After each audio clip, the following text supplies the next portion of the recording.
Standard conditions. Chemists often refer to something called STP, which stands for standard temperature and pressure. And what this is useful for is for comparing gases because we need to have this common set of conditions in which we can compare things. Because gases have all these different variables, the pressure, volume, temperature, besides the number of moles.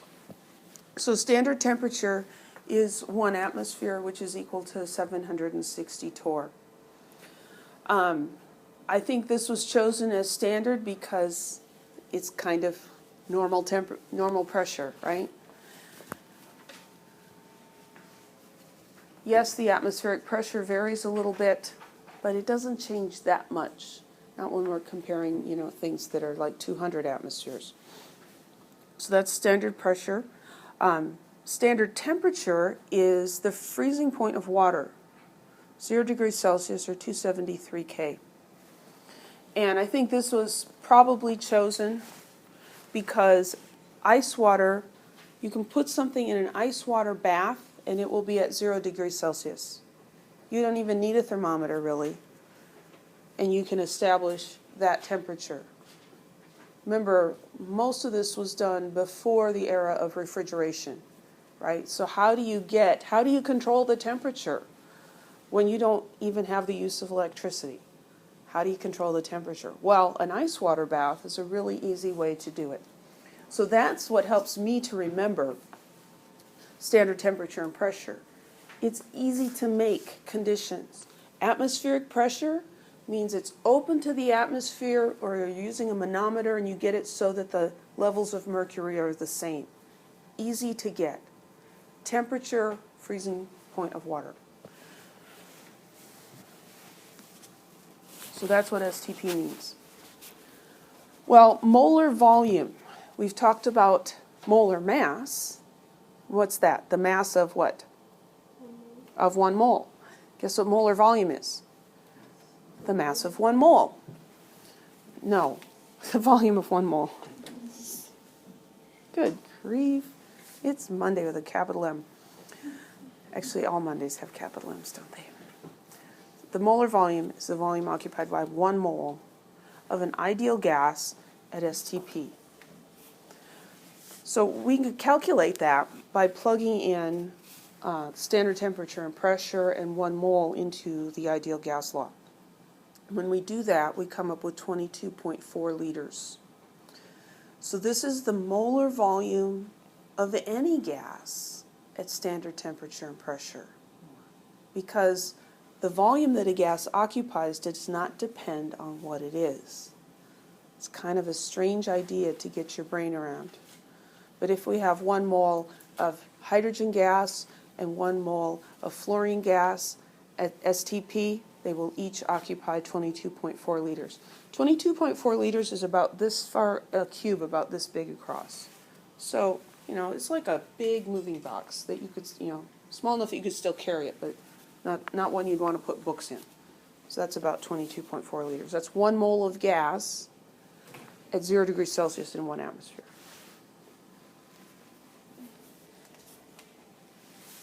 So we get that 22.4. That's 1 liter, which is 6.022 times 10 to the 23rd molecules of gas.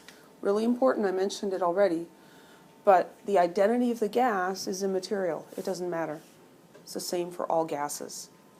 We call that the molar volume of a gas. So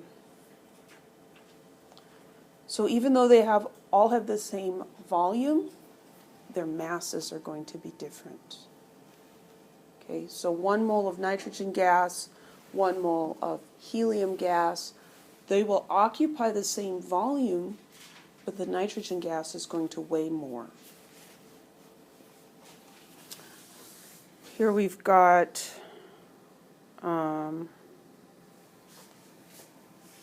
helium, xenon, and methane. 1 mole of each occupies the same volume. I know, I said that already. Well, we can also calculate the density of a gas at STP, and this 22.4, really useful number, that allows us to convert between moles of gas at STP and liters of gas. So if we think about calculating the density of a gas, what is density? Well, density is, this is already derived here.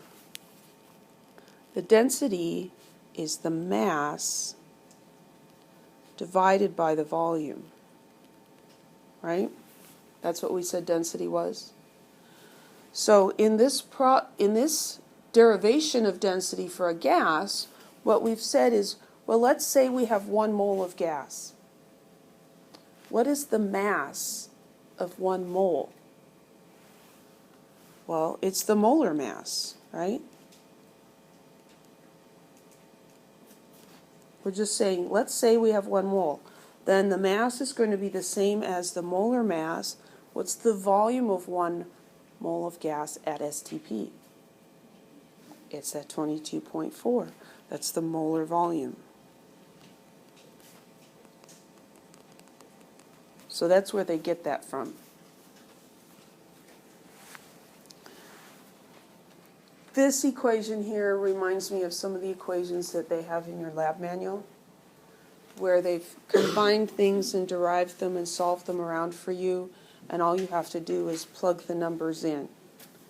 Okay, that's real easy for getting the answer to that specific problem, but if you don't understand how to think about the problem, if you're given a slightly different problem, you're going to choke because you don't understand. Personally, I just use this to calculate the density of a gas. Densities of gases are generally given in units of grams per liter. What unit did we use for, like, solids? Grams per milliliter or cubic centimeter, which are the same thing, right? Gases are much less dense, and so for the numbers to be reasonable, we use a much larger volume, and so we usually give gas densities in grams per liter instead of milliliter. Let's look at these two examples.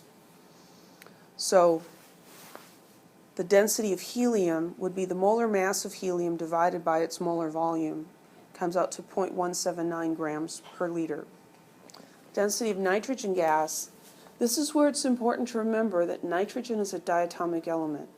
Nitrogen gas is the element nitrogen, and it is not atoms, it is molecules. So it's 28, not 14, divided by the 22. And so the density of nitrogen is 1.25 grams per liter. Now, how do we predict if something's going to float in water? By the density. If the density of the substance is greater than the density of water, it will sink. Like if you put a brick in water, it will sink. If the density of the substance is less than the density of water, like a block of wood, it will float. And gases are the same way.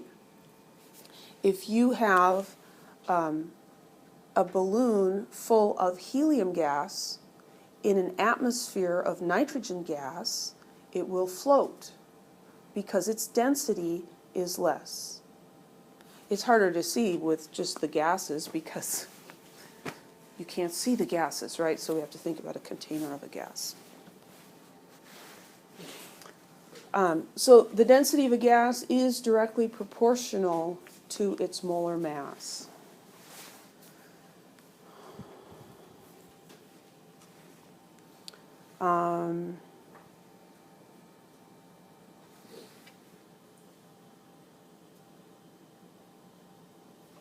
Yeah.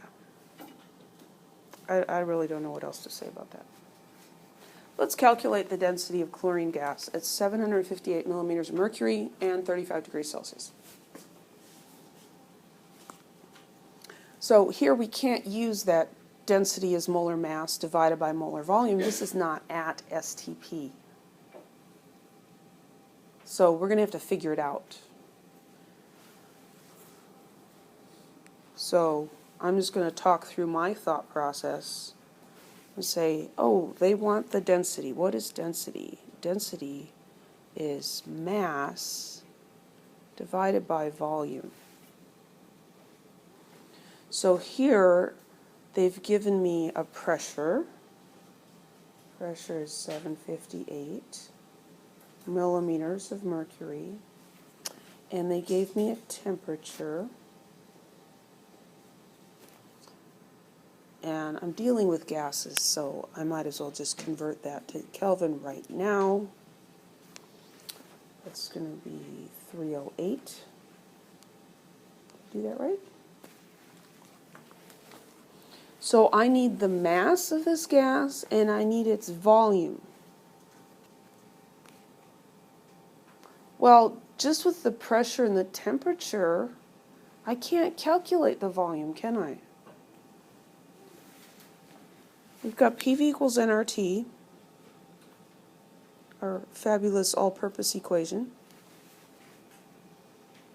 But if I don't know what N is, I can't calculate the volume. So this is where we have to say, well, let's just choose an amount. Density is an intensive property of a substance. It doesn't change based on the amount. The density of the gas is the same, just like a density of a liquid. The density of wood doesn't change when you cut a block of wood in half. It's still less dense than water and it still floats. So what we're going to do is we're going to say, assume that N equals 1 mole. You could make up any quantity you want, but I figure let's make it easier on ourselves, right? 1 mole, when we multiply and divide by that, we don't even have to do the math because it doesn't change anything. So I'm just going to say, let's say I have 1 mole, and then let's figure out these quantities. Now I can calculate the volume of this gas. I'll rearrange Pivnert, and the volume is going to equal nRT over P. Well, I probably can't fit everything in there. So N is 1 mole, and R is that obnoxious number, 0.08206, with the obnoxious units, liters, atmospheres, per mole, Kelvin, times my temperature in Kelvin.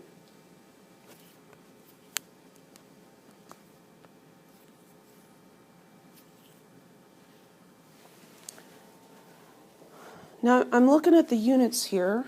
Moles are canceling, Kelvin's canceling. What units does my pressure have to be in? It needs to be in atmospheres. So I better switch that out here. 758 millimeters of mercury. I'm going to have to multiply by atmospheres. It's 1 atmosphere to 760 millimeters of mercury. So 758 divided by 760.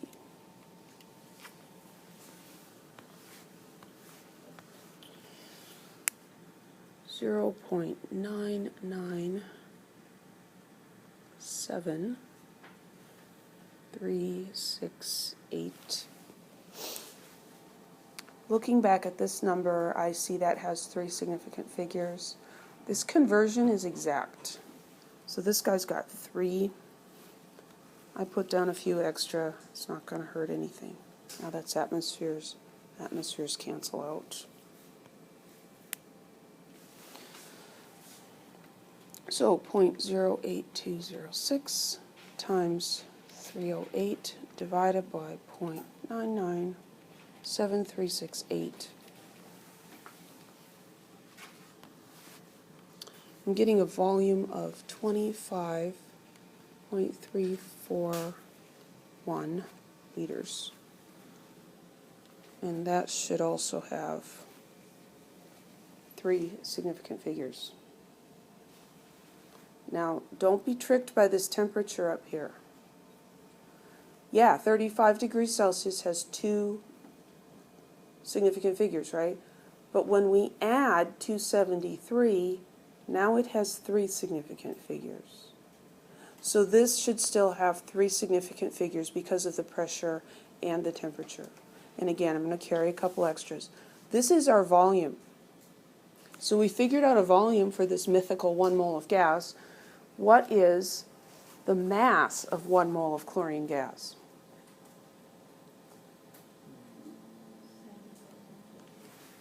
It is 70 something, right? Because it's Cl2. So it's 2 times 35.45, or 70.90. That's the molar mass. So now, that's the mass of 1 mole. So the density is going to equal the mass of my 1 mole of gas divided by the volume that I calculated for my 1 mole of gas.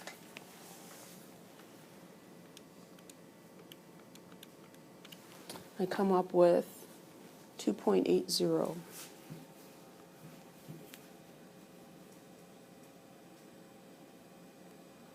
grams per liter.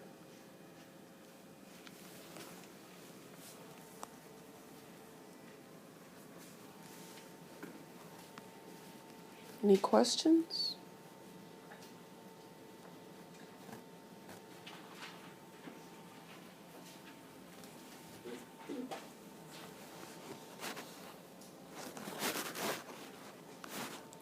To be very successful in Chem 1A, you need to learn how to think like this.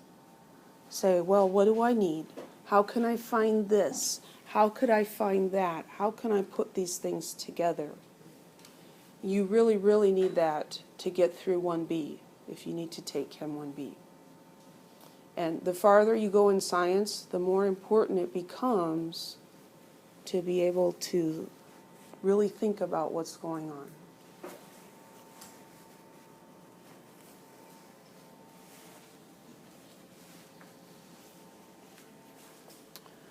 One method that we use to determine the molar mass of an unknown substance, remember when we were doing empirical formulas? And then we would calculate the molecular formula based on the molar mass. One method is to use a mass spectrometer, but another is if you can get it to be in a gas state under reasonable conditions, we can heat that sample until it becomes a gas, measure the temperature, the pressure, and the volume of it, and use the ideal gas law to calculate the molar mass of that gas.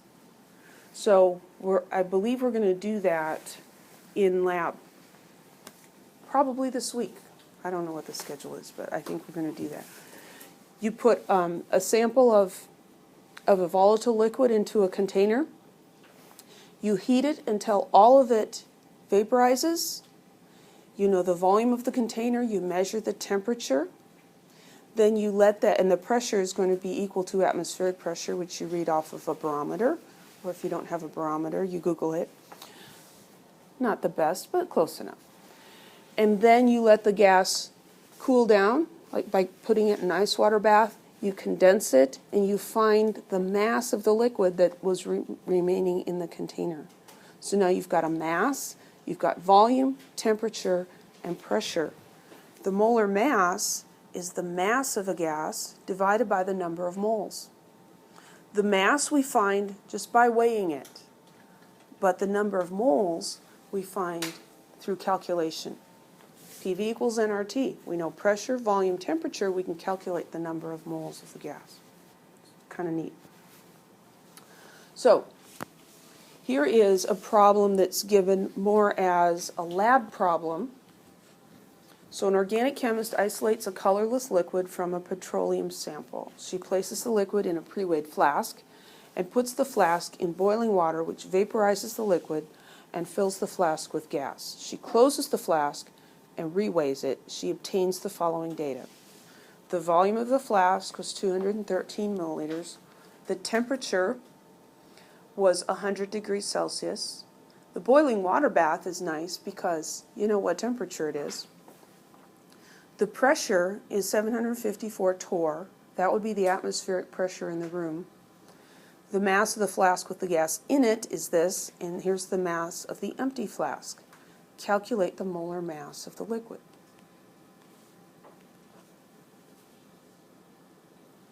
I think it's helpful to first think, okay, molar mass, that's the mass divided by the number of moles, right?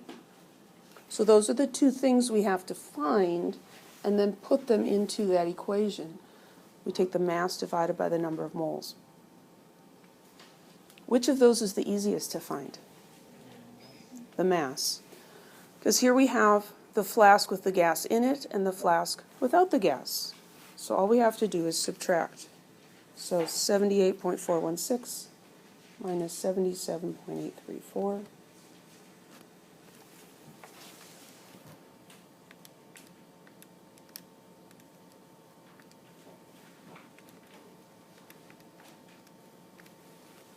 .582, 0.582 grams. So that's the mass. Then we need to find the number of moles. So this was, let's do it up here, 0.582 grams. Now we need to calculate N. Well, we're going to use PIV equals nRT.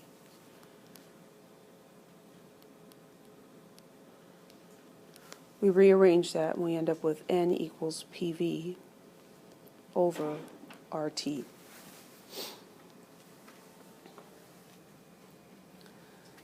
Before we plug the numbers into our equation, let's look at the units. Are they all the correct unit? No, they're not.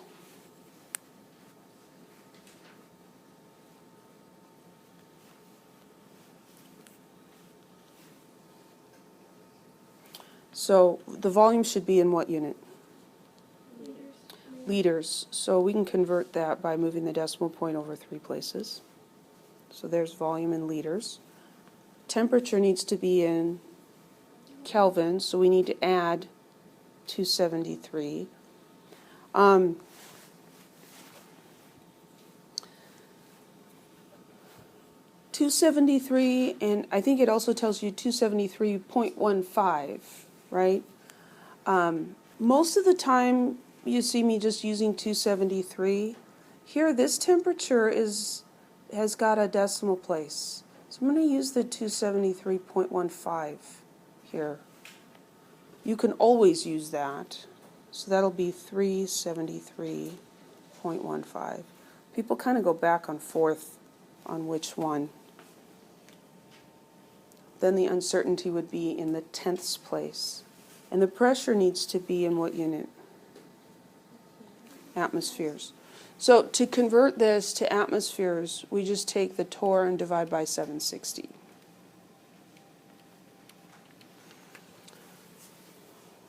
So 0.992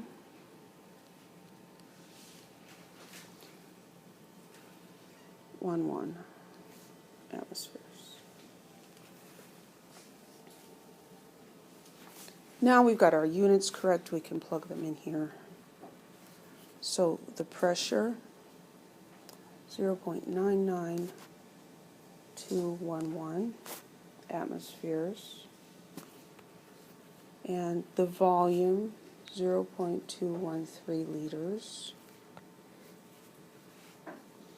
And R, 0.08206 liter atmospheres per mole Kelvin. And the temperature, 373.15 Kelvin.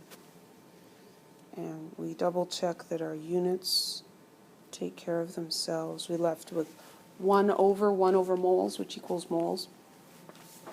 When you do this on your calculator, be careful. There's a mistake that a lot of students make. We're going to take this number times this number. We're dividing by this first number. We're dividing by the second number. That's how your calculator understands it. If you really want to multiply these two numbers, then you need to put parentheses on the outside of that. So use your calculator and make sure that you can get the same number as the rest of us. So 0.99211 times 0.213 divided by 0.08206 divided by 373.15 equals. And it's a small number, and sometimes students say, well, that can't be right. Well, no, we have small numbers. 690, there's my 3 sig figs, 1, 2 moles. Did you get the right number?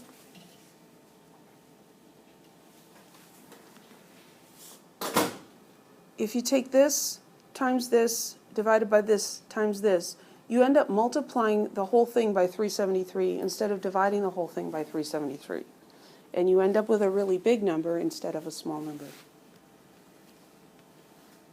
So we'll take this number and we'll put it up here in our equation, 0.0069012 moles. And that's got uncertainty right there. 0.582 divided by 0.0069012. Our answer should have 3 sig figs, 84.3.